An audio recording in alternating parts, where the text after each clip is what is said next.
With your card essentially assembled, now we're going to get ready to put on the finishing touches. First off, if your card's drying, I do recommend turning it upside down. And hey, you can use this book of Shakespeare again.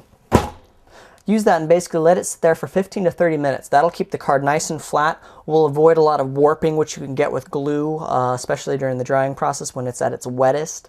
And we'll generally just make sure that also everything's adhering, nothing kind of peels up. You know, it's forced down to stay there until it's nice and dry and tight.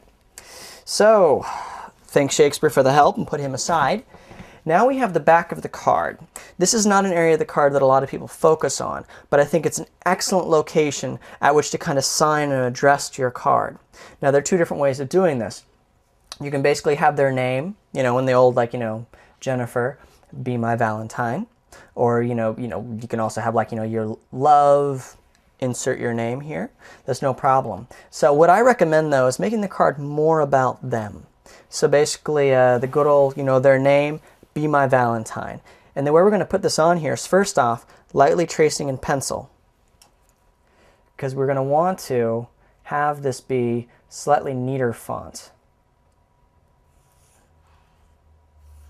And by neater font, I mean a little bit more like, you know, like your Verdana font for your word processor nuts out there. You know, a little bit of swoofs and curves, a little bit of, well, women would call it elegance.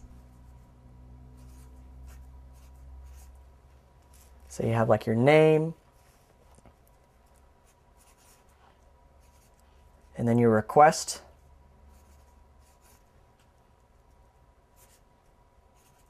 right across the bottom here. After you're done in pencil, it's time to pull out your red pen. You're going to go over tracing what you've already written. If you want to change it around a little bit or add a little bit or go slightly outside the lines you've already drawn in, that's no problem. That's natural. Don't treat your trace marks as a straitjacket. You can deviate from them. It's okay.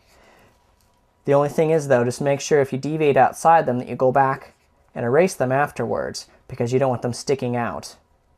It would be kind of a not so fun 3D effect. Now you can also do this in pink, but again with that white and red contrast, it really, really looks nice. So you can, then after that, you're essentially done. Outside of erasing a couple of those little marks, because there are any little areas where the pencil spilled over your ink.